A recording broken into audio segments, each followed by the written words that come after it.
خالد صاحب سب سے پہلے تو ایک دفعہ پھر وزیر اعظم شہباز شریف نے بڑا دل کر کے یہ کہا ہے کہ پارلیمانی کمیٹی بنا دیتے ہیں. یہ پیشکش پی ٹی آئی کو کی ہے جو کہ پی ٹی آئی نے میرا خیال ہے رد کر دی ہے. بیرسٹر گوہر صاحب نے کہا ہے کہ ہم نہیں اس آپشن کو چوز کر سکتے ہیں, سلیکٹ کر سکتے. دیکھیے میرا پرسیپشن اس کے حوالے سے مختلف ہے. میرا خیال ہے کہ وہ جو کمیٹی بنی تھی, جو دونوں طرف سے کمیٹیاں بنائی گئی تھی اور جس کے مذاکرات شروع ہوئے تھے, اس کو وہ کیا کہتے ہیں اس کو, وہ جو فریم ہوتا ہے جس کے اندر مردے کو ڈالتے ہیں, کافن. ہاں جی, کافن میں انہوں نے ڈالا اور آخری کیل جو ہے وہ وزیر اعظم صاحب نے ٹھوک دی. کیسے؟ وہ وہاں سے مذاکرات کی ٹیبل سے بھاگے ہیں ایک پریٹیکس پر یا دوسرے پریٹیکس پر. یہ سب کچھ کہ کمیشن بننا ہے یا نہیں بننا ہے, کمیشن بنے گا تو کیا ہوگا, اس کی ٹرم آف ریفرنس کیا ہوگی, یہ تو مذاکرات کی میز پہ بیٹھ کے طے ہونے تھے نا. یہ ہوا میں تو نہیں ہونے تھے. آپ خود ہی وہاں سے ایک ہفتے کا ٹائم لے کے نکلتے ہیں, خود ہی آپ کہتے ہیں کہ 7 ورکنگ ڈیز میں آپ اس کا کام پورا کر لیں, ہمارے جو مطالبات ہیں اس کا, پھر ہم آپ سے بات کریں گے. پھر آپ کو اتنی جلدی ہوتی ہے کہ 5ویں دن آپ نے اعلان کر دیا کہ جناب بانی نے کہہ دیا مذاکرات نہیں ہوں گے. یہ سیبوٹیج ایکٹ 1. اچھا, سیبوٹیج ایکٹ 2 کہ آپ نے کہا اچھا نہیں, آپ اعلان کر دیں اگر کہ ہم بنانے کے لیے تیار ہیں تو ہم مذاکرات کے لیے آ جائیں گے. ٹھیک ہے. پھر آپ نے کہا کہ اچھا نہیں تو آپ ایسے کریں کہ آپ اس کے لیے ایک کمیٹی بنا دیں, ہمیں اس میں نمائندگی دے دیں تو ہم آ جائیں گے. پھر آپ ان 3-4 چیزوں سے بھی واپس چلے گئے. تو کافن میں تو چلی گئی وہ مذاکراتی جو تحریک تھی کہہ لیں آپ اس کو, یا مشن تھا, یا جو پاسبلٹی تھی کہ کوئی بات چیت ہو جائے گی. اب پرائم منسٹر صاحب جو ہیں وہ کہتے ہیں کہ جناب ہم آپ کو کمیشن تو آپ سوچنا چھوڑ دیں. یعنی اٹھا کے پھینک دی ہے نا انہوں نے یہ ڈیمانڈ کہ یہ تو سوال ہی نہیں پیدا ہوتا بننے کا. ہاں ہم آپ کو ہاؤس کی ایک ریپرزنٹیٹیو کی جو منتخب نمائندے ہیں ان کی ایک کمیٹی بنا دیتے ہیں جو بیٹھ کے اس کو ریویو کرے گی. لیکن یہ اتنی کھلی آفر نہیں ہے جتنی نظر آ رہی ہے. اچھا, انہوں نے کیا کہا ہے, انہوں نے کہا کہ فرض کریں یہ کمیٹی بن جاتی ہے, اور یہ میں کمیٹی کیوں پرپوز کر رہا ہوں کیونکہ 2018 کے الیکشن میں جب دھاندلی ہوئی تھی, اور دھاندلا جس کو کہتے ہیں وہ ہوا تھا, تو میں کالی پٹی باندھ کے ہاؤس میں آیا تھا پہلے اجلاس میں. تو اس وقت کے پرائم منسٹر جو بانی پی ٹی آئی آج کل جیل میں ہیں, انہوں نے وہ مجھ سے ملے اور انہوں نے مجھے کہا کہ ہم ایسا کرتے ہیں, ایک پارلیمانی کمیٹی بنا دیتے ہیں جو آپ کے اعتراضات ہیں الیکشن پر, جو آپ کی ریزرویشنز ہیں, جو اس کو دیکھے گی. وہ کہتا ہے کمیٹی کے لیے انہوں نے ہم سے نام مانگے, ہم نے نام دیے, کمیٹی بن بھی گئی. پھر وہ کمیٹی کہاں گئی وہ آج تک نہیں ملی. تو وہ کہتے ہیں میں جو یہ کمیٹی کا آئیڈیا دے رہا ہوں یہ کوئی ناول آئیڈیا نہیں ہے, یہ تو خان صاحب کا اوریجنل آئیڈیا تو خان صاحب کا ہے. یہ تو کمیٹی ہم بنا دیتے ہیں, لیکن اس کے آگے جو ان کی شرائط ہے نا وہ زیادہ خوفناک ہے. وہ کہتے ہیں اگر یہ کمیٹی 9 فروری کے انتخابات کو دیکھے گی تو پھر وہ والی کمیٹی جو آپ نے بنائی تھی وہ 2018 کے انتخابات کو دیکھے گی. اگر یہ کمیٹی 24 نومبر اور 26 نومبر کا دھرنا دیکھے گی تو یہی کمیٹی پھر 2014 کا دھرنا بھی دیکھے گی. یہ تو پھر نہ کرنے والی بات ہے. میں نے شروع میں کیا کہا, ہاں بالکل. تو میرے خیال سے یہ مذاکرات والا ڈرامہ فلاپ ہو گیا ہے and has come to a dead end. یہ میں بالکل. اچھا بخاری صاحب, عرفان صدیقی صاحب مذاکرات کا جب ٹیبل سجائی گئی تو عرفان صدیقی صاحب کی جانب سے کہا جا رہا تھا کہ شاید پی ٹی آئی کو ان کے توقعات سے زیادہ ہی ملنا تھا اگر پی ٹی آئی جو ہے وہ آتی اور شامل ہوتی. تو کیا یہی آپشن تھی جو آج وزیر اعظم شہباز شریف نے پارلیمانی کمیٹی والی دی ہے, یہی والی دینی تھی یا کچھ اور آفر کرنے والی تھی گورنمنٹ؟ کسی پیشکش میں بھی پی ٹی آئی کو وہ سب کچھ ملنے جا رہا تھا جس کی وہ توقع لگا رہے تھے. ان کی کیا توقعات ہیں؟ ان کی توقعات یہ ہیں کہ 8 فروری کا election was just a ragged election, mandate ہمارا واپس کریں. ہوگا واپس نہیں ہوگا نا, پلوں کے نیچے سے بہت پانی گزر گیا ہوا ہے. اسی طرح کی ان کی جو دیگر ڈیمانڈ ہے کمیشن بنا دیں, اس کے اوپر حکومت نے اپنی پوزیشن بہت ابتدا میں سٹیٹ کر دی تھی یہ کہہ کے کہ جن لوگوں کے خلاف کیسز ملٹری کورٹس میں چل رہے ہیں یا انہیں وہاں سے سزائیں ہو گئی ہیں, جن لوگوں کے خلاف عام عدالتوں میں مقدمات چل رہے ہیں, اس کے اوپر کمیشن نہیں بن سکتا. تو یہ تو انہوں نے بہت ابتدا میں کہہ دیا تھا. اب سمجھنے میں دیر لگ جائے تو یہ تو کسی کا قصور نہیں ہے نا. ایک بات تو یہ ہے. دوسری بات یہ ہے کہ اب ہوگا کیا. پی ٹی آئی نے یہ فیصلہ کیا ہے کہ ہم اپنی اوریجنل جو اسٹریٹجی ہے اس پہ واپس جاتے ہیں. وہ کیا ہے؟ احتجاج کرو. احتجاج کے بعد احتجاج, مارچز کرو, لانگ مارچز کرو, دھرنے دو. کیا اس سے پہلے انہیں کوئی فائدہ حاصل ہوا؟ جواب ہے نہیں. کیا اب ان کو کوئی فائدہ حاصل ہونے جا رہا ہے؟ جواب ہے نہیں. لیکن وہ کریں گے ضرور. آپ نے دیکھا کہ انہوں نے اعلان کر دیا ہوا ہے کہ 8 فروری کو لاہور میں جلسہ کریں گے, 8 فروری کو ہی سوابی میں جلسہ ہوگا, پھر 19 فروری کو بھی جلسہ کریں گے. ایک تو ان کے یہ احتجاج کرنے کی تاریخوں کا معاملہ بہت سینسٹیو ہے, ہمیشہ ایسے وقت پہ کرتے ہیں جب پاکستان کے لیے دنیا کے لیے کوئی اوپننگ ہوتی ہے. مثال کے طور پر جب سی پیک فیز 2 میں داخل ہونا تھا اور پریزیڈنٹ شی ان معاہدوں پر دستخط کرنے کے لیے آ رہے تھے, تو 2014 کا دھرنا جو اتنے دنوں سے جاری تھا, اس کو 3 دن کے لیے وہاں سے ہٹانے پر آمادہ نہیں ہوئے تھے خان صاحب. یہ ہسٹری ہے, میں اپنے پاس سے کچھ نہیں کہہ رہا. اس کے بعد ایک OIC کی منسٹریل کانفرنس ہوئی تھی, اس وقت بھی انہوں نے احتجاج کا فیصلہ کیا. اس کے بعد SCO کی شنگھائی کوآپریشن کونسل کی جو میٹنگ ہوئی, آرگنائزیشن شنگھائی کوآپریشن آرگنائزیشن کی جو میٹنگ ہوئی, نہیں باز آ کے دیے. کہنے کا مطلب یہ ہے کہ اب یہ جو تاریخیں ہیں یہ کس سے کوئنسائڈ کر رہی ہیں ہم کچھ نہیں کہنا چاہتے. we leave it to our viewers to just find out کہ یہ 8 فروری جو ہے کاہے کی تاریخ ہے اور 19 فروری کاہے کی تاریخ ہے. اگر وہی اوبجیکٹو ہے جو سمجھا جا رہا ہے تو میرے خیال سے یہ پاکستان کے ساتھ نہ صرف دشمنی ہے, بلکہ کوئی پاکستانی کسی ایسے موقع پر جو دنیا کے سامنے ہمارے لیے ایک سافٹ امیج جو ہے وہ پیدا کرنے میں مددگار اور ممدو ثابت ہو, اس کو سبوٹیج کرنا, یہ پاکستان دوستی نہیں ہے. اچھا بخاری صاحب, PTI کہیں نہ کہیں چاہتی تھی کہ مذاکرات ہم کر رہے ہیں تو مذاکرات کامیاب بھی ہوں, اور PTI کی امید بھی تھی گورنمنٹ سے, کیونکہ گورنمنٹ نے امید دلائی بھی. ابھی عرفان صدیقی صاحب کی میں نے آپ کو بات بتائی کہ وہ بھی یہی کہہ رہے تھے کہ گورنمنٹ کے پاس تھا ان کو کچھ آفر کرنے کے لیے. لیکن بخاری صاحب PTI یہ بھی کہتی رہی کہ گورنمنٹ کے پاس اختیارات نہیں ہیں, اختیارات کسی اور کے پاس ہیں. تو پھر ہم نے دیکھا اسی مذاکرات والے ٹائم پہ بانی PTI ٹویٹس بھی کرتے رہے اپنے ٹویٹر اکاؤنٹ سے, جو کہ ظاہر ہے وہ تو نہیں کر رہے لیکن پیچھے سے جو بھی کر رہا ہے, تو ریاستی اداروں پر کافی تنقید کی گئی. تو آپ کو لگتا ہے کہ جو اداروں پہ تنقید وہ کرتے رہے وہ بھی ایک بڑی وجہ ہو سکتی ہے مذاکرات میں ناکامی کی؟ ایک معصوم سا سوال آپ سے پوچھنا چاہتا ہوں کہ جنہوں نے یہ سب کچھ کیا ہے جو آپ نے ابھی بیان کیا ہے, کیا وہ مذاکرات میں سنجیدہ تھے جو یہ سب کچھ کر رہے تھے؟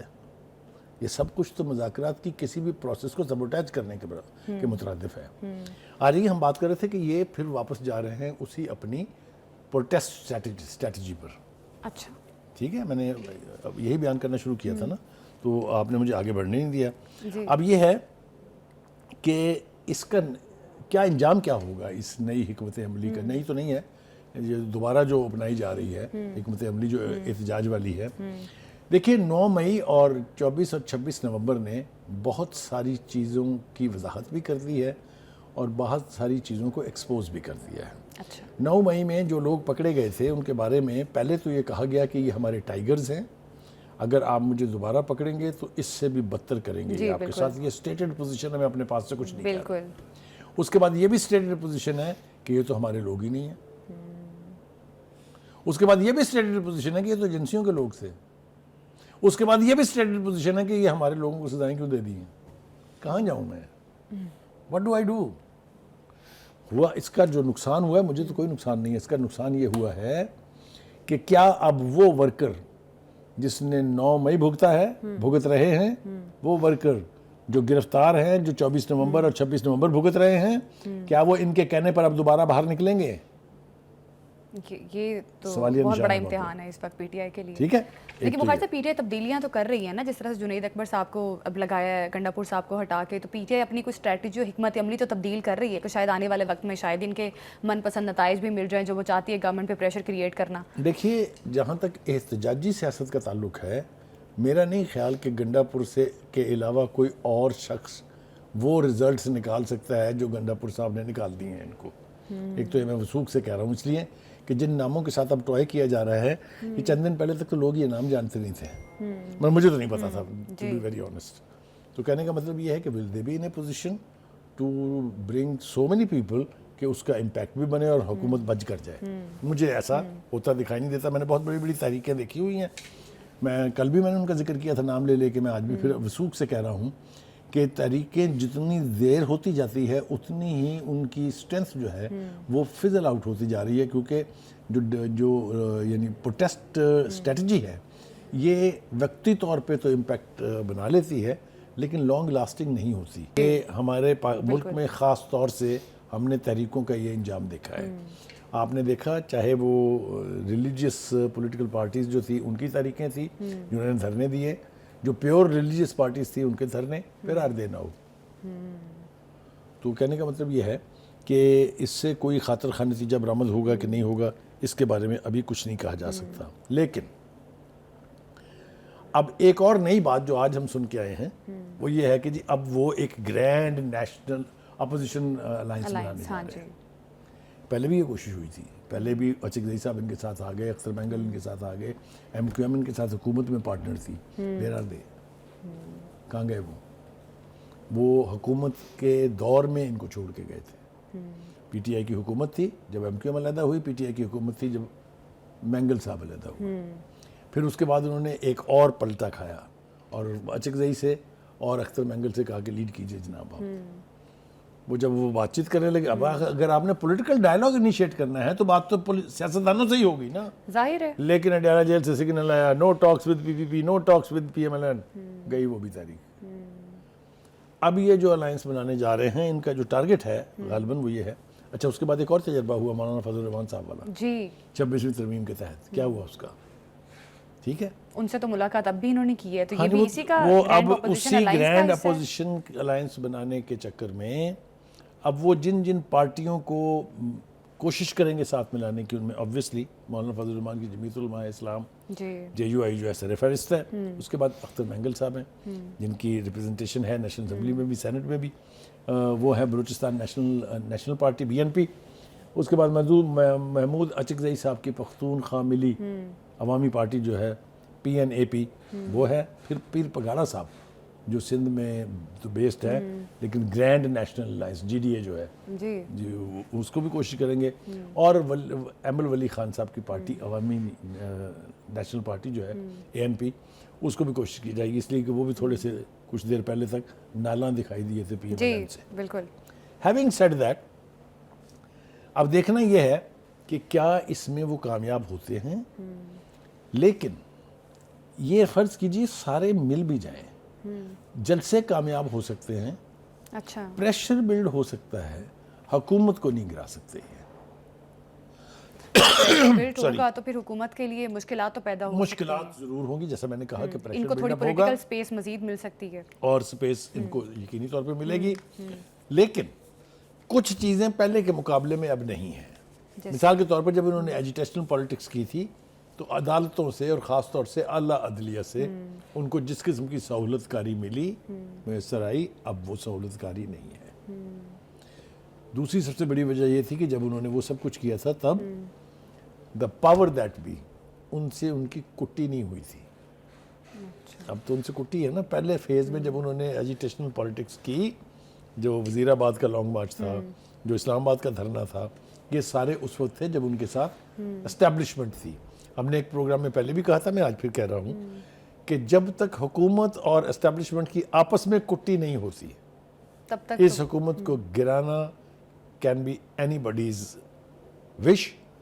وش لسٹ ہو سکتی ہے, یہ پریکٹیکل ٹرمز میں ہونے نہیں جا رہا. تیسرا فیکٹر جس کو ایکسپلائٹ کرنے کی کوشش کی پی ٹی آئی نے وہ تھا فورن پریشر. جی اگر آپ کو یاد ہو ٹرمپ صاحب کیا منتخب ہوئے, ایک عجیب و غریب طوفان یہاں مچ گیا تھا, لیکن وہ آہستہ آہستہ جو ہے وہ اب دم توڑتا جا رہا ہے. لیکن ابھی پی ٹی آئی انتظار کر رہی ہے کہ کوئی عالمی دباؤ آ سکتا ہے, مارچ تک انتظار کیا جائے گا اور پھر اس کے بعد مزید جلسے احتجاج جو ہیں وہ بھی کیے جائیں گے. دیکھیے بات یہ ہے کہ آپ نے 2-3-4 ایسی حرکات کی ہیں کہ آپ کا انٹرنیشنل امیج جو ہے اس کے اوپر اسپرشنز ہے. مثال کے طور پہ آپ یہ کہتے ہیں کہ یہ دھاندلی زدہ حکومت ہے, یہ فارم 47 کی ہے, 45 کی نہیں ہے. تو پھر آپ پارلیمنٹ میں گئے کیوں؟ بالکل. ایک جب آپ پارلیمنٹ میں چلے گئے, آپ ایجیٹیٹ کر رہے تھے, تو حکومت کی ریکگنیشن اس سے بڑی کیا ہو سکتی ہے کہ اس کے ساتھ بیٹھ گئے آپ مذاکرات کرنے کے لیے. یہ فیصلے آپ نے کیے ہیں نا. بالکل. تو انٹرنیشنل سپورٹ جو ہے وہ جہاں جہاں سے آ سکتی تھی وہ آ چکی ہے میرے حساب سے. وہ چاہے 60 جو کانگریس مین اور وہ جو ہاؤس آف ریپرزینٹیٹیو کے لوگ تھے ان کے خط کا حوالہ دے لیں آپ, وہ ہو چکا. اس کے بعد وہ گرنیل صاحب جو آج کل پتہ نہیں کہاں ہیں, ان کے وہ ٹویٹس بھی آپ کے سپورٹ میں آئے. پھر برطانیہ کی پارلیمنٹ سے آپ نے ریزولوشن پاس کرائی, یہ سب کچھ ہوا نا.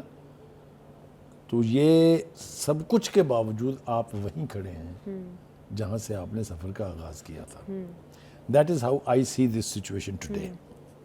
جی اچھا بخاری صاحب، اب پی ٹی آئی کے پاس ظاہر ہے مذاکرات والی آپشن تو گئی ہے، اب گرینڈ اپوزیشن الائنس بنانے کی بھی کوشش کی جا رہی ہے، پھر ابھی جو سب سے زیادہ فوکس جو ہے پی ٹی آئی کا وہ اپنا 8 فروری والا جلسہ ہے اس پہ بھی کیا جا رہا ہے. اب بخاری صاحب، علی امین گنڈا پور پہ 24 نومبر والا جو احتجاج تھا اس کی ناکامی کی ذمہ داری بھی علی امین گنڈا پور پہ ڈالی گئی کہ وہ اس کی سب سے بڑی وجہ ہے. اب جنید اکبر صاحب، آپ کو کیا لگتا ہے کہ کیا واقعی اتنے پوٹینشیل کینڈیڈیٹ ہیں؟ آپ نے وہ پہلے بات کی بھی ہے کہ جو علی امین گنڈا پور کر سکتے تھے وہ شاید جنید اکبر کے اندر شاید وہ ویسا والا نہ ہو کہ وہ اتنا کراؤڈ پل کر سکیں، لیکن ابھی پی ٹی آئی کے پاس صرف یہی ایک آپشن ہے. پی ٹی آئی تبدیلیاں تو اپنی پارٹی میں کرنے کی کوشش کر رہی ہے، تو اب کیا لگتا ہے 8 فروری والے جلسے میں کیا کچھ نیا ہوگا؟ دیکھیے، جب کوئی بھی سیاسی جماعت جو اقتدار میں رہ چکی ہو، جو بہت بڑی پارٹی ہو، جو بہت بڑی اپوزیشن ہو، اس کے اندر پارٹی کے اندر جب بکرنگ شروع ہو جاتی ہے، جب توڑ پھوڑ کا عمل شروع ہو جاتا ہے، تو وہ کسی طریقے سے بھی اسٹرانگ نہیں رہتی ہے، بلکہ ویکن ہوتی ہے. چاہے بشا بی بی کا معاملہ ہو، علی امین گنڈا پور کا معاملہ ہو، یا اور بہت سارے معاملہ جات ہیں. انہوں نے پارٹی کے امیج کو ویک کیا ہے، انہوں نے پارٹی کی اسٹرینتھ کو ویک کیا ہے. مانی پی ٹی آئی کا اب زیادہ وقت اس پہ گزرتا ہے کہ پارٹی کے اندر ہونے والی یہ جو جھگڑے ہیں، یہ جو فساد ہیں، یہ جو سپلٹ ہو رہی ہے پارٹی، اس کو بچایا جائے. یعنی انسٹیڈ آف دس کہ وہ فوکس کریں کہ انہوں نے اپنی فیوچر اسٹریٹجی کیا بنانی ہے، ان کو اب یہ مسائل درپیش ہیں. کبھی کسی کو نکالا جا رہا ہے، کسی کو لایا جا رہا ہے.